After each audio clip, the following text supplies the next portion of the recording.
Capítulo 21. Depois de uma noite bebendo e se gabando, Reid se levantou e cambaleou até o banheiro. Ele esbarrou na parede, saltou como um ioiô e caminhou às cegas de volta aos mictórios, onde se permitiu uma mijada libertadora.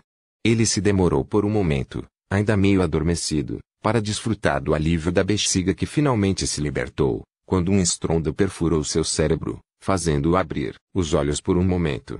Pela janela estreita, viu passar uma nuvem de aviões japoneses.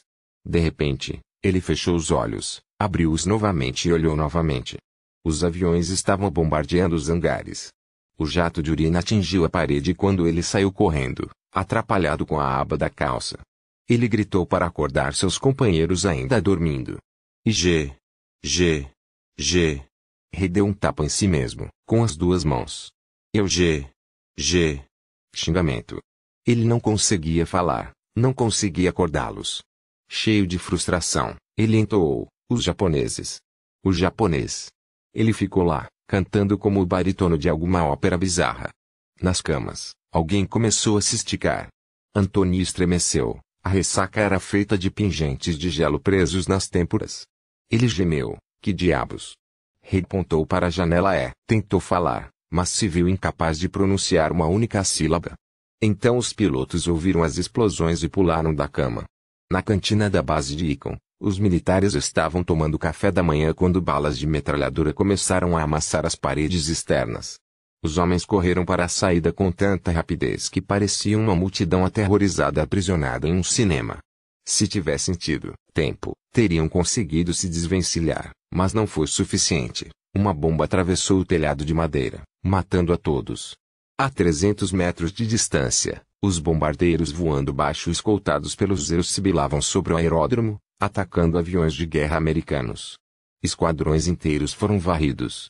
Os mecânicos e pilotos que correram em direção à sua aeronave, esperando conseguir decolar e responder ao ataque, viam-se presos sob fogo inimigo.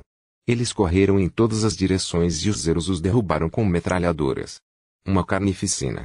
Os homens do esquadrão de dano cambalearam para a luz do sol, meio vestidos e ainda um pouco bêbados.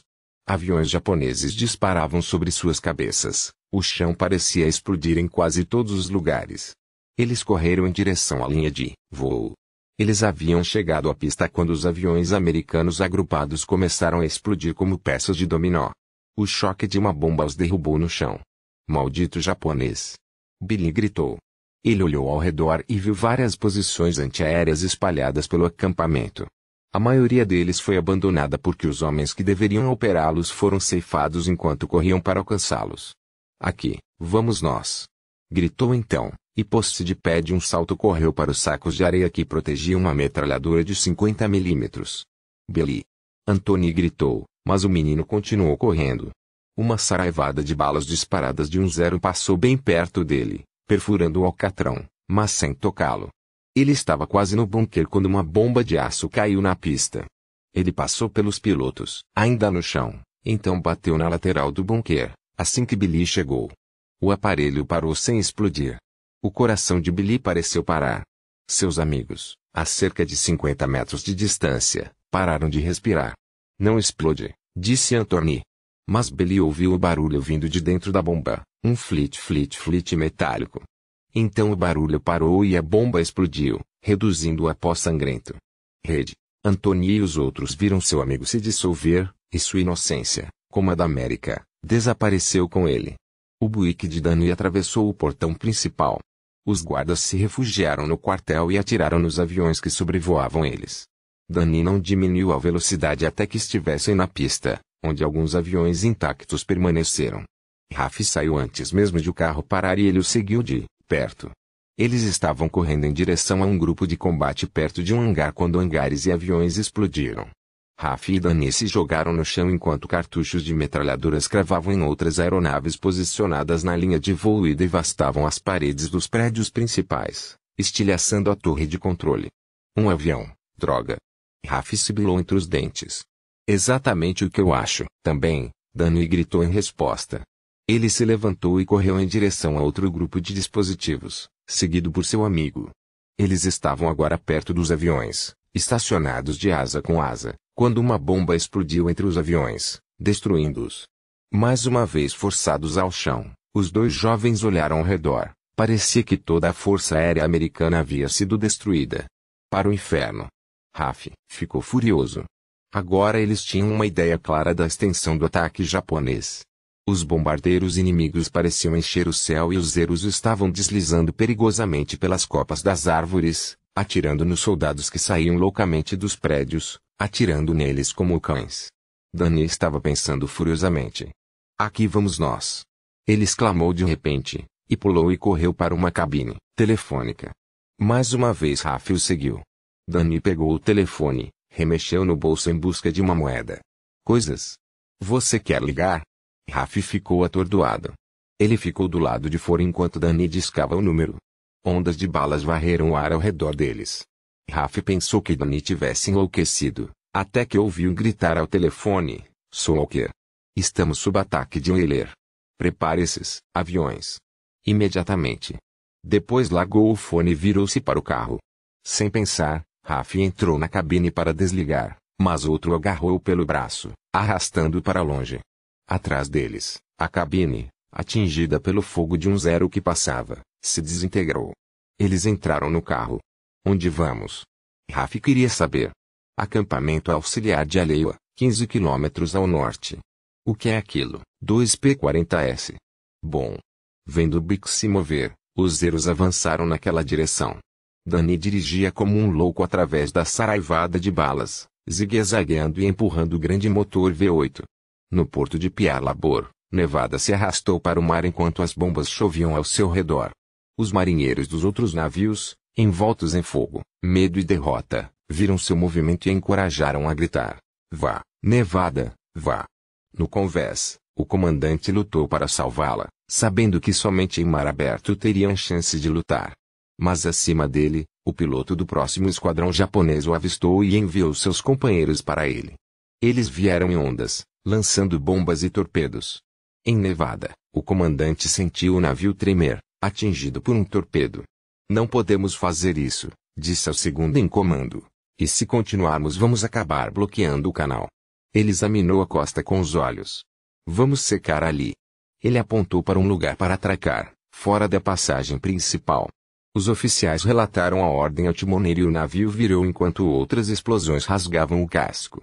Nevada dirigiu-se para o continente, a proa apontada na direção da rocha vulcânica do litoral. Na casa de máquinas, o impacto sacudiu as caldeiras, já prestes a explodir devido à pressão muito alta. Jatos de vapor irromperam dos canos quebrados, cegando os membros da tripulação. Seu líder era Dan Ross. Seus homens mais tarde se lembraram de ouvi-lo gritar, todos para fora. Eu cuido disso. Eles também se lembram de ter obedecido à ordem e se arrependem de serem tão solícitos. A fumaça e o vapor também cegavam Ross, que mesmo assim permaneceu no local e continuou a manter as caldeiras funcionando, lutando para ler os medidores e ajustar as válvulas para alimentar as bombas e os canhões e dar a Nevada mais alguns minutos de vida. Nas pontes, Nevada era como um animal separado da matilha. Os predadores não lhe deram trégua com bombas e torpedos. O ataque foi frenético, caótico. Um torpedo errou o casco e passou rente ao solo, atingindo uma casa construída na praia. Mas as bombas sempre atingem o alvo. Eles explodiram em toda a sua extensão, envolvendo o convés superior em chamas. Marinheiros em trajes flamejantes pularam na água para chegar à praia, destroços carbonizados da humanidade. Médicos, portadores e qualquer um que pudesse tê-los ajudado se queimaram. Mas os homens na praia gritavam e apontavam o caminho para o hospital. Era onde Evelyn trabalhava. Acima dos navios de guerra, a fumaça preta havia transformado o dia em noite. Os aviões inimigos pareciam nunca acabar e sua estratégia era impecável. A sorte também estava do lado dos japoneses. Torpedos atingindo um navio levantavam seu casco, permitindo que a próxima onda de torpedos passasse por baixo e atingisse o próximo. Os navios da frota americana sacudiam como balanços. Oklahoma já estava de lado, pontes quebradas. Centenas de marinheiros, imersos na água manchada de óleo, marchavam em direção à costa, quando outra barragem de torpedos cavou buracos de 10 metros de largura no casco. A bordo, as explosões contínuas haviam deformado o casco e a água estava entrando. Algumas portas estanques estavam agora destrancadas, outros, por outro lado, recusaram-se a abrir e assim bloquearam as rotas de fuga.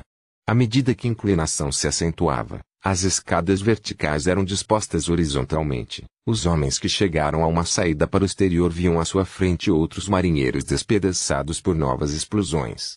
No navio quase vertical, os marinheiros deslizaram na água. Mas os fuzileiros navais ainda responderam ao fogo japonês, alguns deles até usando pistolas. Tal coragem, porém, não os salvaria nem ao navio. O Oklahoma virou de cabeça para baixo. O capotamento de um colosso daquele tamanho, com massa idêntica à do Titanic, sugou tudo para o fundo do porto. Um sobrevivente, já na água quando o navio virou, mais tarde se lembraria de ter sido puxado para baixo com tanta força que seus cabelos se espalharam atrás dele e assim permaneceram até que ele foi pressionado contra a areia do fundo do navio. Alguns homens, muitos, foram esmagados sob os destroços. Para outros, no entanto, essa reversão significava salvação. As forças físicas se inverteram aqueles que haviam sido empurrados para as profundezas do mar foram lançados à superfície, catapultados para fora da água antes de voltarem a cair no óleo que se espalhava por toda parte. Alguns sobreviventes começaram a nadar em direção a uma lancha que estava se afastando do local do bombardeio. Mas a própria lança foi atingida por uma bomba japonesa e se transformou em um geyser de detritos peças anatômicas. Os homens ainda na água decidiram nadar na direção oposta. Pelo menos eles tinham uma escolha. Mas a maioria de seus camaradas, aqueles que ainda não estavam mortos, ficaram presos vivos no casco submerso de Oklahoma. O minúsculo aeródromo auxiliar de Alewa estava amontoado nas verdes colinas vulcânicas de Oahu. A pista mal estava pavimentada, e o único edifício permanente era um pré-fabricado concrete. Se um semicírculo de metal corrugado aparafusado a uma base de concreto pode ser definido como permanente. Naquela manhã, apenas Jarl Smith estava em cena. Smith pensava no pequeno campo, pouco mais que um centro de manutenção, como sua propriedade pessoal, mas acima de tudo estava ligado aos 2 caças P-40 que abrigava. Ele tinha um vínculo com eles que teria com as crianças, e cuidava deles com amor. O que, no caso de Jarl, significava atenção temperada com palavrões. Ele estava carregando uma fita de cartuchos na metralhadora de um dos caças quando o Buick parou na grama que crescia ao longo da pista. Danny e Raf saíram. Havia buracos de bala no porta-malas do carro e Jarl olhou para eles xingando por entre os dentes. Eles estão prontos? Danny perguntou correndo em direção a ele. Como sempre. Jarl quase ficou ofendido.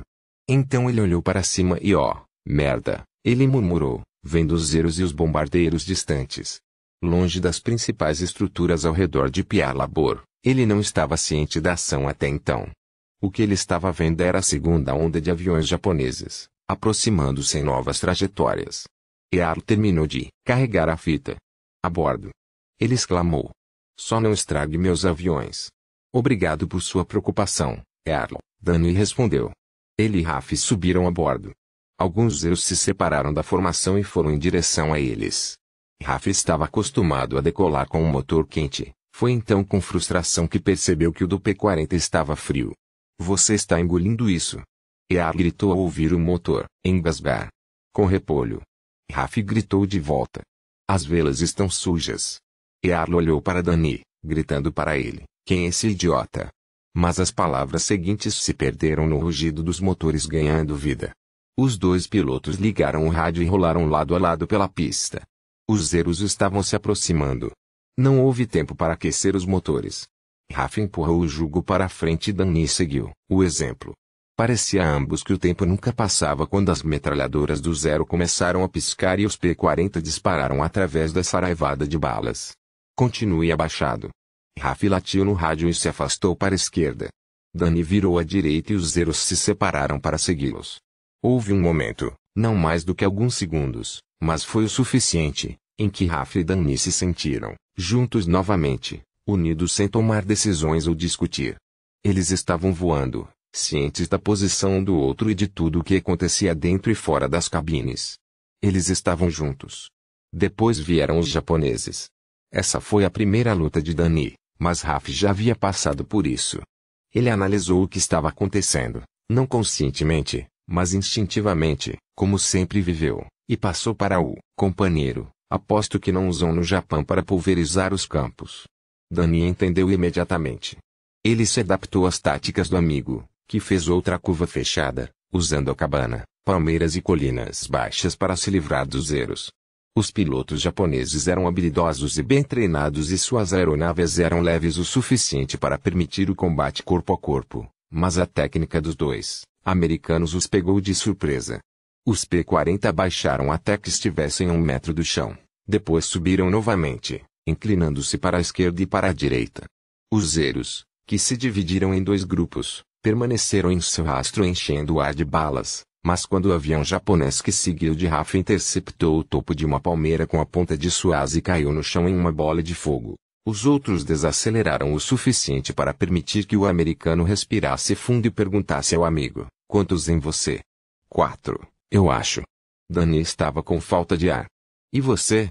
Não sei. Dirigindo a uma velocidade de 300 km por hora e não mais de 6 metros acima do solo, ele fez uma curva fechada para poder olhar por cima do ombro e contar a aeronave. Às 3 ele parou. Danny. Vamos mostrar a eles. Danny se inclinou de lado para longe de seu companheiro. Ele sabia exatamente o que tinha em mente. Os 4 zeros que o seguiam não mostravam sinais de desistir. Seus motores Mitsubishi eram mais potentes, a aeronave mais leve e mais manobrável. Eles foram capazes de escalar muito mais rápido do que os americanos. A única vantagem dos P-40 era que eles podiam mergulhar mais rápido, mas como aproveitar essa vantagem ao voar próximo ao topo de uma colina? A curva de Danny foi fechada e apertada, mas em caso de necessidade os zeros poderiam ter feito uma curva ainda mais apertada. No momento em que ele se endireitou, os zeros perderam contato com o resto do esquadrão, mas como os americanos haviam se desviado em 2 direções diferentes, era evidente que eles estavam tentando freneticamente se livrar de seus perseguidores. No entanto, eles não teriam conseguido. Os pilotos japoneses expandiram seu alcance de tiro e deram gás para diminuir a distância que os separava dos inimigos. Earl, que os observava do chão, os viu antes dos japoneses, os 2 P-40 mergulhando de cabeça um no outro, como 2 balas em rota de colisão. A merda, ele amaldiçoou então. Merda, merda. Parecia que os 2 P-40 estavam voando direto para a hélice um do outro. Tarde demais. Os japoneses perceberam que estavam mirando em seus companheiros. No último momento, Rafa e Danny fizeram o que haviam feito nos Estados Unidos, cada um fazendo uma curva fechada, para seguirem lado a lado, barriga com barriga. Os japoneses tiveram sorte, apenas 2 de seus aviões colidiram no ar, explodindo em uma bola de fogo dupla. Os outros se espalharam um pouco por toda parte e, quando superaram o choque, perceberam que os P-40 haviam desaparecido atrás das colinas, então deixaram o minúsculo aeródromo para se juntar ao esquadrão. Danny e Rafa se encontraram novamente a céu aberto e assistiram os zeros irem embora. Eles nem tiveram que usar munição, ainda, não. Eles olharam um para o outro. Nenhum deles sorriu, nenhum deles franziu a testa, eles não mostraram nenhuma emoção, mas ambos sentiram uma paz estranha. Naquele momento não havia mais nada. Os 2 em batalha juntos. Você pode me ouvir bem? Rafa perguntou pelo rádio. Sim. Então você pode me ligar se precisar de ajuda. Rafa finalmente sorriu. Ainda tenho meio tanque. E você? Um pouco menos. Danny disparou uma rajada curta para se certificar de que as metralhadoras estavam funcionando. Rafa fez o mesmo. Mais acima, eles viram outra formação japonesa visando Pearl Harbor. Encontrar um alvo não será um problema, comentou Danny. Você quer que nós os peguemos? Eles estão em formação de ataque. Vamos passar bem no meio dela. Eles se olharam mais uma vez. A terra dos homens, livres. Rafa disse. A casa dos bravos, Danny concluiu.